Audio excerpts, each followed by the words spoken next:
2절부터 6절, 구약 997쪽, 996쪽에서 7절 말씀입니다. 이사야 27장 2절에서 10절 제가 읽습니다. 그날에 너희는 아름다운 포도원을 두고 노래를 부를지어다. 나 여호와는 포도원 지기가 되며 때때로 물을 주며 밤낮으로 간수하여 아무든지 이를 해치지 못하게 하리로다. 나는 포도원에 대하여 노함이 없나니 찔레와 가시가 나를 대적하여 싸운다 하자. 내가 그것을 밟고 모아 불사르리라. 그리하지 아니하면 내 힘을 의지하고 나와 화친하며 나와 화친할 것이니라. 후일에는 야곱의 뿌리가 박히며 이스라엘의 우미 돋고 꽃이 필 것이라. 그들이 그 결실로 지면을 채우리로다. 아멘. 자리에 앉으시겠습니다. 우리 앞에 이렇게 분과 인사 나누시겠습니다. 사랑하고 축복합니다. 잘 오셨습니다. 반갑습니다. 이렇게 인사 나누시겠습니다. 네.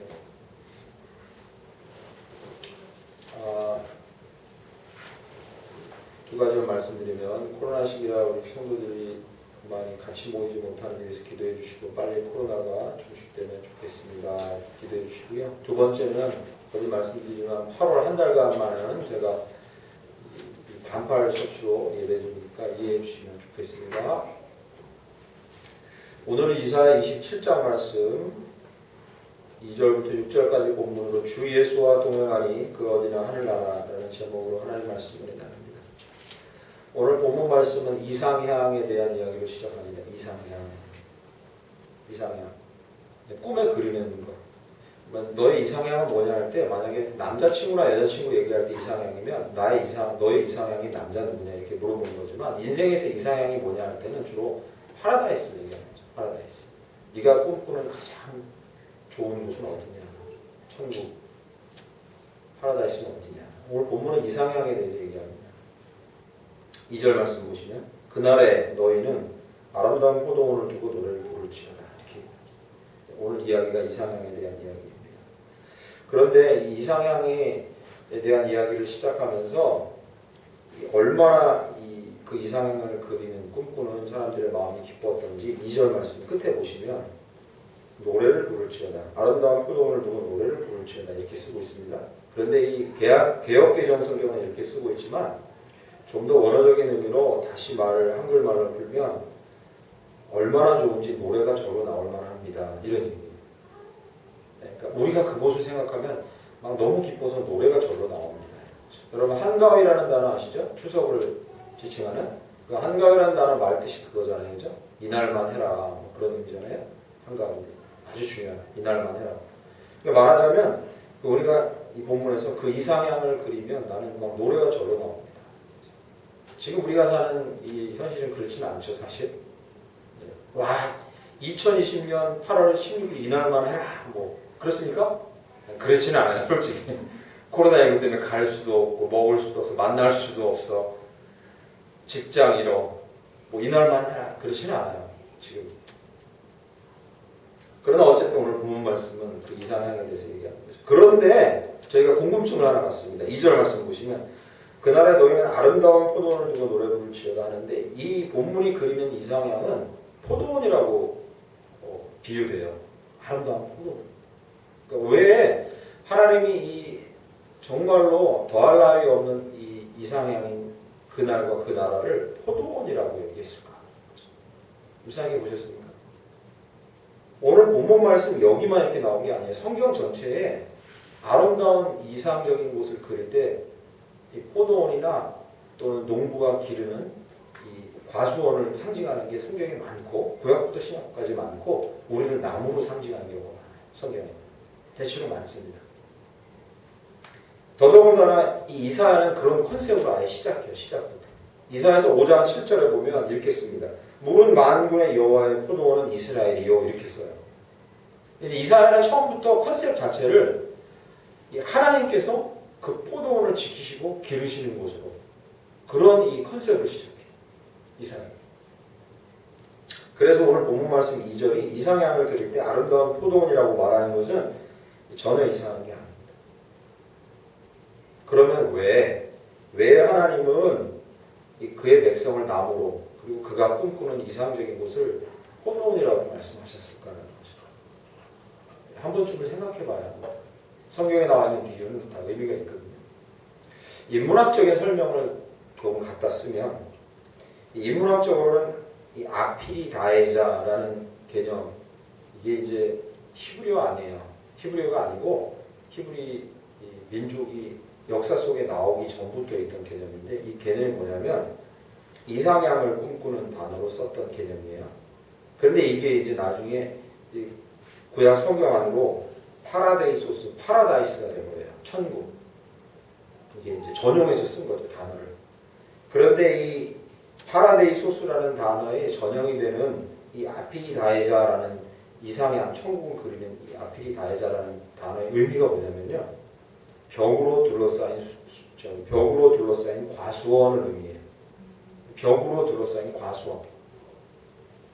왜 옛날 사람들이 벽으로 둘러싸인 과수원을 이상향의 천국으로 그렸을까? 두 가지 의미예요. 벽으로 둘러싸였다는 건 무엇입니까? 보호받는 거예요. 보호받는 거죠. 과수원은 무엇입니까? 풍성한 거예요. 풍요로운 거. 그러니까 옛날부터 사람들이 생각하던 이 이상향이라는 곳에 대한 그림은 두 가지가 충족됐어야 돼요. 첫 번째가 뭐냐면 보호받는 거. 내가. 두 번째는 무엇이냐면 그 안에서 풍요를 누리는 거. 그러니까 인문학적인 설명에 의하면 이 단어가 나중에 파라데이 소스가 됐다. 그리고 성경 안으로 들어왔다. 이렇게 해석해요. 그것을 꼭 이렇게 그렇게만 보지 않는다라고 생각하는 신학자들이 있기 때문에 참고만 하세요. 그런데 결정적으로 제가 지금 드리고 싶은 말씀이 있어요. 그러니까 오늘 본문 말씀에서 진짜 구약 성경이 이 이상향에 대해서 이런 근거에서 가져다 이 단어를 썼든지 안 썼든지 간에 그렇게 생각하는 인문학적인 설명하고 오늘 본문하고는 결정적인 차이가 하나 있어요. 그게 뭐겠습니까? 그 인문학적인 설명을 취하셔도 되고 안 취하셔도 돼요. 그러나 결정적인 차이가 있어요. 아주 비슷해요. 본문하고 이 인문학적인 설명하고 유난히 비슷해요. 근데 결정적인 차이가 하나 있어요. 이것부터 짚고 넘어가요. 무엇이겠습니까? 오늘 본문 말씀 3절에 나오는 단어입니다. 나 여호와는 뭐가 돼요? 포도원 지기가 되며 이렇게 쓰고 있어요. 할렐루야. 이 결정적인 차이예요. 사실 이 보호하심과 보호되는 것과 풍요는 이 아피리다에자라는 건 오늘 2절부터 6절까지 살펴볼 하나님이 제시하는 천국이랑 거의 똑같아요. 개념. 그러나 세상이 인문학적으로 쓰는 그 단어와 이거는 차이가 있어요. 뭐냐면 세상은 그 결과적인 모습만 가지고 얘기해요. 어떻게 그런 일이 일어났는지 그것에 대해서 설명 안 해요. 뭐 이렇게 설명할 수 있죠. 부족장이 훌륭한 사람이 있어서 그런 나라가 생길 거다. 또는 심지어는 이집트의 피라미드가 어떻게 생겼는지 아냐. 오래전에 외계인이 와가지고 거기다가 건설. 어쨌든 누가 그랬는지 상관없어요. 결과적인 모습에 대해서만 얘기하는 거예요. 인문학적인 설명은. 보호받고 풍요로운. 그러나 오늘 본문 말씀은 포커스는 거기 있지 않아요. 그러면요. 하나님이 그 이상향을 계획하고 허락하고 우리에게 실현해 주실 포도원 지기가 되신다. 할렐루야. 그 점을 강조하고 있다는 거죠. 그분이 포도원 지기가 되신다. 앞에 초반에 설명했던 서론 부분과 이걸 둘이 합쳐서 다시 한번 결론을 말씀드립니다. 오늘 본문 말씀 2절은 그날로 시작돼요. 우연치 않게 우리는 지금 한 3주인가 4주 동안 그날에 대해서 계속 설교를 듣고 있잖아요. 그죠? 그날. 그날이 언제입니까? 예수님이 승리하시고 완전히 사단을 물리치고 그리고 온전히 회복되고 완성된 하나님 나라를 완성하실 그날. 또 하나는 무엇입니까? 우리가 3주 동안 들었는데 그날은 또 하나는요? 오늘. 오늘인 거죠.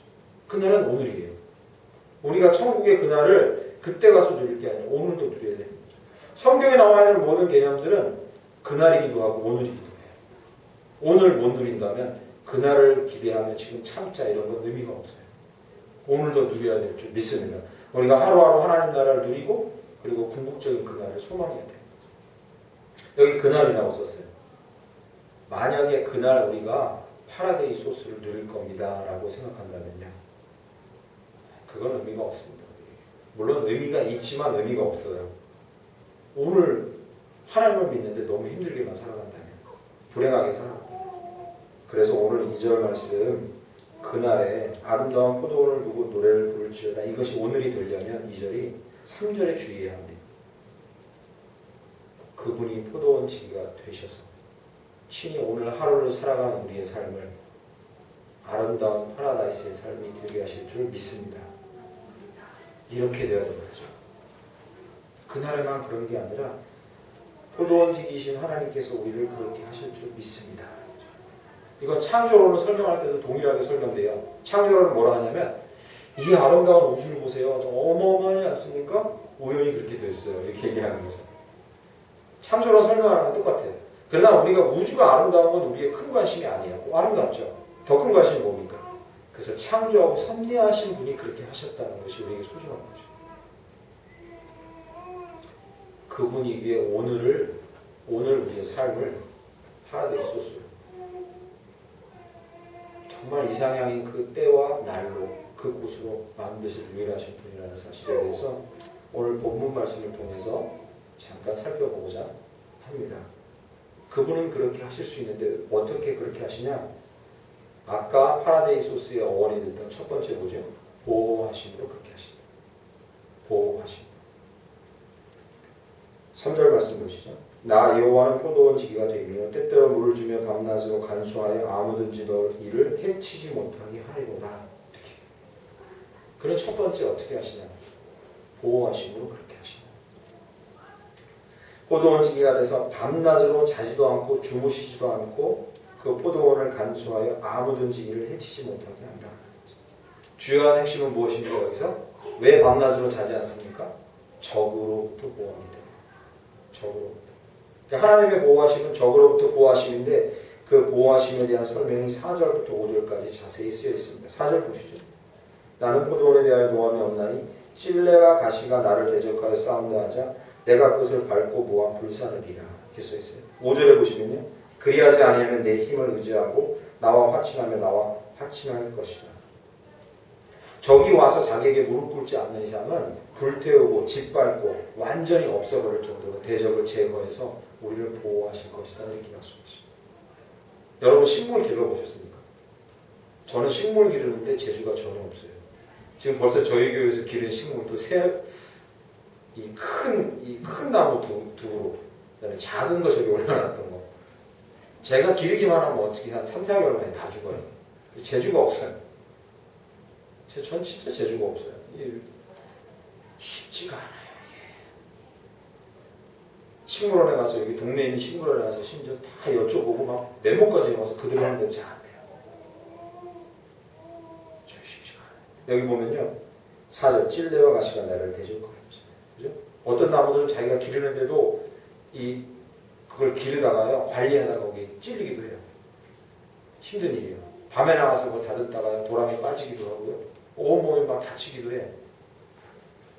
막 가지 이렇게 쳐주게 하려고 이렇게 사다리 타고 올라갔다 넘어지기도 해요. 쉽지 않아요. 제가 식물 키우는 걸 유일하게 해봤던 때가 그 리더십 훈련 연수하러 갔을 때 미국에서인데 어쩔 수 없이 노동 시간이 하루에 3시간 있어가지고 그거 채우려고 그래도 쉬운 거라고 막 사람들 고랑 파기, 하수도 먹기 이런 거 하는데 저는 왜소하니까 그나마 쉬운 거 택한다고 나무 관리하는 걸 택했는데 얼마나 힘든지 이게 막 시시 때때로 가가지고 막 잘라줘야죠. 거기 막 진드기 같은 거 약 뿌려줘야죠. 너무 힘들었어요. 찔리기도 많이 찔리고. 하나님께서는 차원이 다르십니다. 대적하여 싸운다 하자. 만약이라도 그 대적이 내 포도원을 상하게 하려고 싸운다 하자. 완전히 불살라버리고 짓밟고 끝장내십니다. 우리를 향해서 누군가 싸운다 하자. 우리 행복을 빼앗아간다 하자. 당장은 눈앞에 그렇게 친다 하자. 하나님은 그들을 결코 가만두지 아니하시리라. 하나님이 약속하고 계시는 믿습니다. 보호하심에 대한 철저한 약속을 주고 계신 거죠. 그런데 지금 이 말씀에 지금 중점을 둬서 드리고 싶은 게 아니라요. 적들로부터 보호하셔요. 그리고 또 하나의 존재로부터 우리를 보호하셔요. 혹시 그게 누군지 아십니까? 우리 자신으로부터 우리를 보호합니다. 이게 말이 안 되는 것 같지만 본문 말씀 보세요. 7절 말씀 보시죠. 7절. 읽지는 않았지만 주께서 그 백성을 치셨던들 그 백성을 친 자들을 치신 것 같았겠으면 이렇게 얘기합니다. 왜 주님이 키우는 포도나무를 쳤겠어요? 왜겠습니까? 배반하니까, 거역하니까. 하나님 뜻대로 살지 않으니까. 그러니까 우리 자신의 적이 누구예요? 우리인 거예요. 우리가 배반하고 우리가 빗나가고 대적하니까. 아프시더라도 가시치기를 해야 되는 거예요.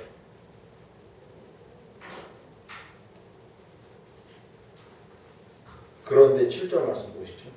주께서 그 백성을 치셨던들 그 백성을 친 자들을 치신 것 같았겠느냐. 이게 무슨 말씀이겠습니까? 그 백성을 그들 자신으로부터 보호하기 위해서 다듬으시고 가지치시고 혼내시더라도 그 백성을 친 자들, 이게 누구예요? 이방인들. 자기 포도원, 즉 이스라엘 백성을 괴롭히던 자들을 혼내신 것처럼 그렇게 하겠냐? 그렇게는 안 하신다는 거예요. 그렇게는 안 하신다. 이 재밌는 표현이에요. 살살 다루신다. 혼내셔도 살살 다루신다. 이게 하나님께서 그 포도원을 가꾸시고 다듬으시고 보호하시는 핵심이에요. 제가 보기엔 더 핵심이에요. 적들을 물리시는 건 기본이고 우리를 다루시면 어떻게 다루셔요? 우리 연약함을 다루시고 우리 부족함을 다루시고 죄악을 다루시는데 어떻게? 혹시라도 징계하셔도 너무 다칠까 봐 조심하시는 멋진 표현이죠. 7절 후반부 보시죠. 백성이 죽임을 당하던들 백성을 죽인 자가 죽임을 당한 것 같았겠느냐. 참 멋있는 표현이에요. 내가 좀 다치게 치더라도 걔네들 완전히 멸망하고 완전히 없애려고 했겠냐. 그건 아닐 거다. 그렇지 않아. 얘기하시는 거죠. 8절 말씀 보시죠. 주께서 백성을 적당하게 견책하사. 참 재밌는 표현이에요. 적당하게 견책. 이게 대충 하다 말고 이런 의미가 아니에요. 그러니까 철저하게 하지만 그들이 감당할 만큼 그렇게 세심하게 하시는 거예요. 9절에는 한 발 더 나아가서 설사 그들의 마음에 불의함이 있으면 그들을 대속하기까지 하셔서 끝내 안 되니까 하나님께서 사용하신 방법이 무엇입니까? 예수를 주셔서 대속하신 거예요. 하나님 그 방법, 마지막 방법까지 사용하셔서 우리를 보호하시되 우리 자신의 죄로부터 보호하시되 세심하게 보호하시다. 그런 포도원 지기신 하나님이 계시기에 이곳이 파라데이소스 이상향인 이 시간과 날이 되는 줄 믿습니다. 오늘이 그날이 되는 줄 믿습니다. 마치 예수님께서 하신 말씀의 비유로 본다면 이 기본적인 어려움으로부터 우리를 보호하는 게 아니라 예수님 뭐라 하시냐면 나는 너의 목자요 너는 나의 양이니. 할렐루야. 기본적으로 의식주 해결하시고 적으로부터만 보호하는 게 다가 아니라 그들과 세심한 소통을 통해서 그들의 마음을 만지시고 그들의 심정을 만지시고 그들을 위로하시기까지 하신 분이다. 스스로 절망해서 좌절하지 않도록 그런 보호하심이 하나님의 보호하심이다. 이렇게 말씀하고 계십니다. 옛날에는 국가가 야경 국가가 대빵 국가였어요. 야경 국가라는 게 뭐냐면 적들로부터 보호하는 국가, 국민을 보호하는 이 야경 국가의 개념이에요. 그것만 잘하면 돼요. 요즘에 야경 국가는 인기 없어요. 어느 국가가 돼야 돼요?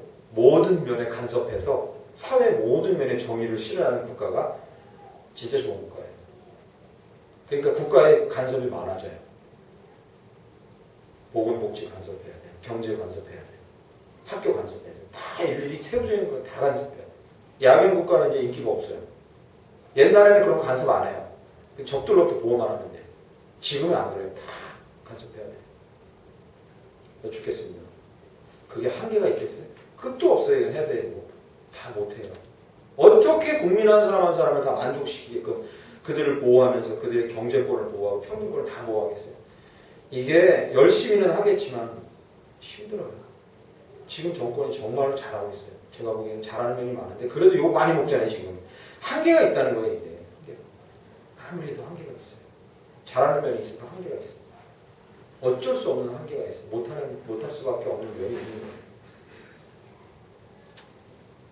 한 사람 한 사람의 상황과 상태를 헤아려서 그에 맞는 보호와 돌봄을 할 수가 없어요. 세상에 어떤 사람도 그렇게 할 수 없어요. 어떤 국가도 할 수가 없어요. 오직 하나님만이 그런 세심하고 치밀한 보호하심으로 우리를 하루하루 그 이상향의 나라로 파라데이소스로 이끄실 유일한 분이신 줄 믿습니다. 그래서 성경은 이렇게 얘기하는 거예요. 내가 너를 이름으로 알지 대충 알지 않는다고 얘기하십니다. 제가 과테말라에 한 3,000m의 인디오도 사는 데를 한 2주간 선교팀이랑 여행을 갔었는데 3,000m 위에서 돼지를 길러요. 가축을 돼지를 길러요. 근데 제가 처음 보고 돼지를 몰랐어요. 왜냐하면 돼지가 너무 날씬한 거예요. 살이 없어요. 저는 돌아다니는데 그게 개쯤인가 이렇게 생각했는데 처음에 뒷모습 보고 개인가 했는데 앞모습을 보니까 돼지인 거예요. 살이 없어요. 먹을 거리가 없었어요. 그리고 집집마다 돼지를 많이 기르는데 이걸 사료를 못 주니까 방사해요. 그래갖고 산을 헤매면서 돼지들이 뭐 하냐면요. 땅을 파서 거기서 벌레를 잡아먹고 식물 뿌리를 막 캐먹어요. 그러니까 이 주둥이가 되게 발달했더라고요. 여기 사는 건 우리나라 돼지랑 달라요. 생김새 자체가 달라요. 사슴한 마리가 뛰어다니는 건데. 엄청나게 많아요, 주변에. 그런데 저녁이 되니까 기적이 일어나고, 모세의 기적이 일어나는 거예요. 집집마다 문을 따면고요. 불러요. 자기네 말로 부르겠죠. 그 나라 말로. 얘들아! 이렇게 불러요. 그러니까 이놈들이요. 줄 맞춰 자기 집으로 가는 거예요. 착착착착 걸어들어요. 근데 들어오는데 주인이 엉덩이를 탁 치면서 이름을 불러줘요. 얘는 삼순이고 얘는 철수고 이렇게 이름을 불러줘요. 정말 아끼더라고요. 특별한 손님이 왔다고 저희가 코리아에서 특별한 손님이 왔다고 확실하게 대접한다는데 돼지 한 마리 나올 줄 알았거든요. 아니에요. 계란국 하나 나와요. 계란국. 절대 안 잡아요. 최대한 끝까지 아끼는 거.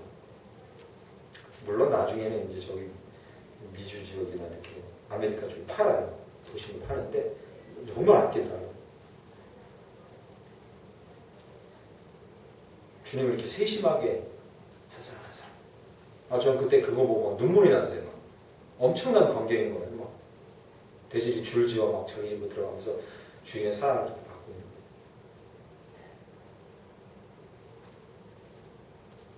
주님은 보호하십니다. 그래서 오늘 우리의 삶을 파라다이스로 만드시는데 이게 막연하고 추상적입니다. 우리가 불만이 하나님께 있다 할지라도 하나님은 가장 정확하게 우리에게 맞게 지금 우리를 보호하고 계세요. 심지어 우리 자신으로부터.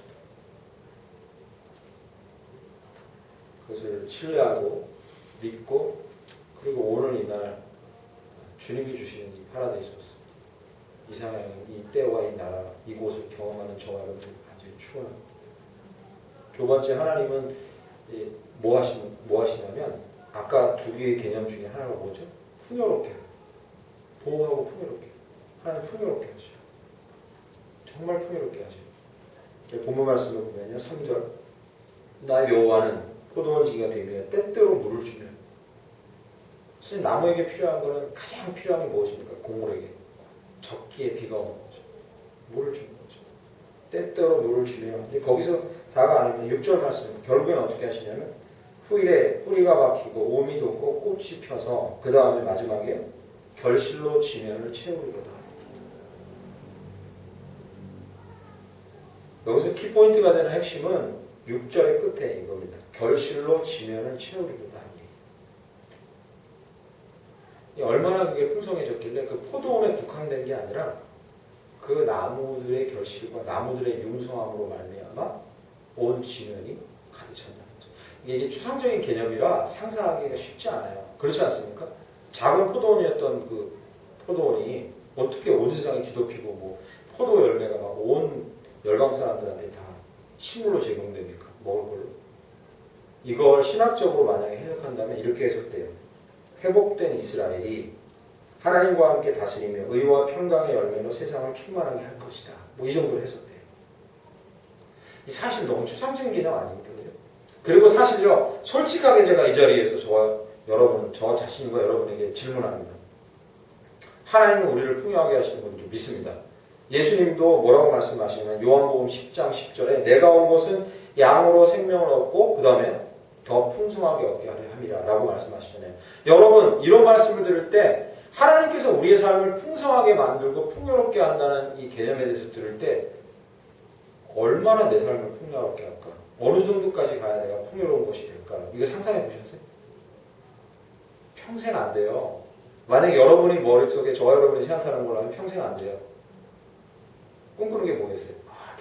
나를 통해서 막 복이 쫙쫙 흘러나와. 세계 선교사들이 막 복을 받아. 풍요라는 단어가 막 거창한 단어잖아요. 보니까. 세계가 의와 평강과 열매로 막 충만하게 돼. 이게 평생 안 될 일이에요. 그렇게 추상적으로 생각하면 오늘 그 파라데이스 소스를 누릴 수가 없단 말이죠. 그래서 수요일 날 나누었는데 수요일 말씀하고 이 본문 말씀이 연동되는 말씀인데 수요일 날 이런 말씀을 나눴어요. 작은 겨자씨가 심기어지는데 하나님 나라 확장에 대해서 설교 들었죠 그때. 작은 겨자씨가 심겨지는데 이게 얼마나 큰다고 성경은 얘기해요. 아주 커져요. 이렇게 얘기 안 해요. 그러면 막연해서 우리가 꿈꿀 수가 없어요.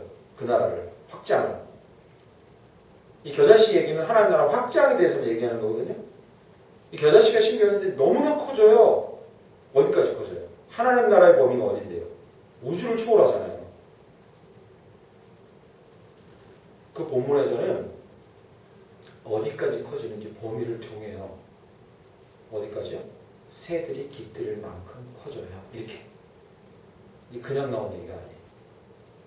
우리한테 꿈꾸게 하는 거예요. 그 하나님 나라가 확장하는 것에 대해서 우리가 오늘도 경험할 수 있고 내일도 경험할 수 있고 계속 경험할 수 있다는 것에 대해서 구체적으로 지적하는 거예요. 새들이 깃들 만큼 커져요.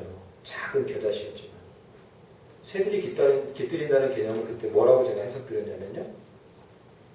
우리 주변의 누군가가 내가 누리고 있는 하나님 나라로 인해서 안식을 누리고 평안을 누리고 쉼을 누릴 정도 커지면 우리 하나님 나라 경험하고 있는 거예요.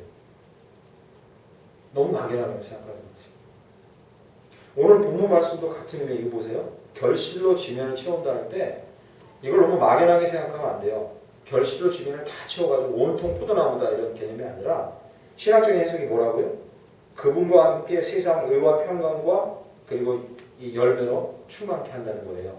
누군가가 하나님이 우리를 풍요롭게 하심으로 말미암아 누군가가 내 옆에 있는 누군가가 나를 통해서 안위를 누리고 의를 누리고 평강을 누리게 되면 그러면 우리는 풍요로운 삶을 살고 있다고 말할 수 있다는 거예요. 오늘도 너무 막연하게 생각하지 마세요. 그럼 천국이 너무 멀어요. 그럼 우리 마음에 조금 자신감이 생겨요. 여러분을 통해서 누군가가 안식을 누린 적이 있습니까? 있을 거예요. 너무 슬펐는데 저를 통해서 제 위로나 저는 제 기도를 통해서 저의 기도와 저의 위로와 저의 힘을 통해서 안식을 누리고 안위를 누리고 의와 평강을 누린 적이 있습니까? 있어요. 정말. 누군가 위로를 받은 적이 있어요. 저를 통해서. 하나님 나라의 풍요를 누리고 사는 거예요. 우리가 나눠줄 정도가 됐으니까. 그런 식으로 우리를 풍요롭게 하신다는 거죠.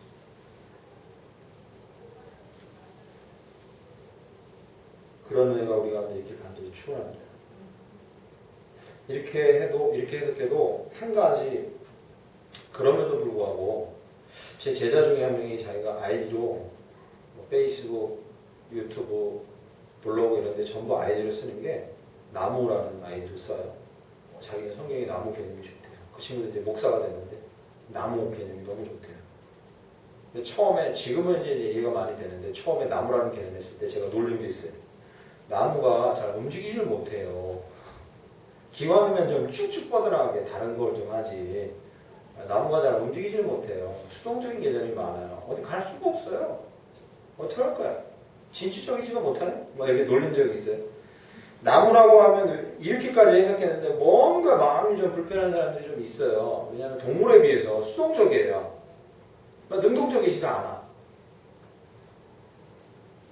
그런데 오늘 본문 말씀 전체 다 읽지 못했지만 이게 원래 13절까지 다 읽고 해야 되는데 그러니 시간이 너무 걸려서요. 그런데 오늘 본문 말씀을 통해서 이 나무라는 개념을 가르쳐 주실 때는 이 나무만이 갖는 놀라움이 있다는 거예요. 움직일 수 없고 그 자리에 있는 것 같지만 정말 탁월한 놀라움이 나무에 있다는 거예요. 그 대표적인 게 뭐냐면 죽었다 생각할 정도로 꺾이고 깎이고 짓밟혀도 다시 난다는 거예요. 심지어 위에 줄기가 다 잘려도 오랜 세월 지나면 다시 난다. 그래서 나무가 이렇게 겨울에 딱 말라가지고 죽은 것 같고 가지가 쫙 줄어들고 막 겉으로 보기엔 죽은 것 같아도 봄이 되면 피어나는 걸 보고 성경은 그걸 뭐와 비유하냐면 부활하는 것과 비유해요. 죽었던 싹이 나는 거, 부활하는 거. 나무로 그것을 잘 비유해요. 성도의 삶을 어떻게 보면 정말 잘 설명하는 게 차라리 동물보다는 나무예요. 나무인 거죠. 그러니까 어떤 제 페이스북 친구가 페이스북에다가 예쁜 나무 그림이랑 같이 글을 하나 올렸어요. 간단하게 한 문장. 나는 날마다 죽노라 이 각오로 살아갑니다 했더니 거기다가 어떤 친구가 댓글을 달았는데 그러면은 끈질기게 매일 다시 산다는 얘기네? 이렇게 해서 왔어요. 맞아요. 나무를 생각할 때 우리는 그것을 항상 생각하게 돼요. 희한하네. 저 겨울에 죽은 것 같은데 또 봄이 되면 활짝 피어납니다. 하나님은 우리를 포도나무에 심으신 나무처럼 때로는 너무 수동적이고 많은 것을 할 수 없는 것 같고 막 이렇게 좀 더 세상 사람들처럼 능력도 탁월하고 이성적으로도 탁월하고 실력도 탁월해서 많은 데 돌아다니면서 많은 걸 할 수 있으면 좋겠는데 많은 사람들이 영향을 미치고 좋을 텐데 내 삶의 자리가 너무 푹 좁은 것 같고 그런 것 같이 느껴져도 우리를 통해서 가장 놀라운 부활신앙 세상에 증거하는 파라다이스와 같은 포도원의 자람으로 말미암아 기르시는 하나님으로 말미암아 그런 영향력을 끼치는 사람들 그런 나무들을 되게 하신 줄 믿습니다. 6절 말씀의 앞부분에서 우리가 그런 삶을 살려면 나무임에도 불구하고 이 세 가지 비밀을 알아야 된다고 얘기해요. 6절 보시면 첫 번째 뿌리가 박혀 있어야 돼요. 뿌리가 박혀 있어요. 둥지까지 다 잘려도 그것이 다시 부활하려면 뿌리가 박혀 있어요. 절대로 여러분 주변에 있는 어떤 사람을 보고 저 사람은 아직 왜 만개하지 못했지? 저 사람은 아직까지 왜 저 모양이지라고 성도들을 보고 판단을 하면 안 돼요. 판단할 수가 없어요. 왜냐하면 뿌리가 얼마나 깊은지 잘 모르니까. 나무는 이 흙 위로 올라온 거 판단하면 안 돼요. 절대. 뿌리가 얼마나 깊은지 모르니까. 그러면 안 돼요. 만약 그 사실을 믿는다면 뿌리가 얼마나 중요한가라는 것을 믿는다면 오늘도 우리는 위에가 어떤 모습인지 너무 신경 쓰지 말고 뿌리를 내리는 일에 우선 집중해야 될 줄 믿습니다.